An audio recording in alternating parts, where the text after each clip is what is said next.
Yung kupal? nahihiya pa siyang mangupal ng babae. Yung parang, Anong natutunan mo dun sa exploration stage mo pala? Wala. Meron ba? Wala. na-meet ko lang iba't ibang klase ng kupal.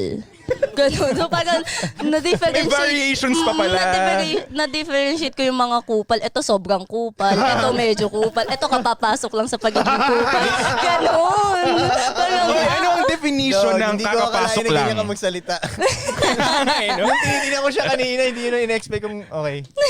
So ano yung kakapasok lang niya? Paano mo nalalaman yung kakapasok lang sa pagiging yung kupal? nahihiya pa siyang mangupal ng babae. Yung parang, itatago niya pa yung pagiging kupal niya. In denial pa siya. Sumisingaw. Mm-mm. Paano sumisingaw? Anong clues mo na, ay puta, kupal to? Paguhan lang. Parehas kami ng ugali. Kupal ka.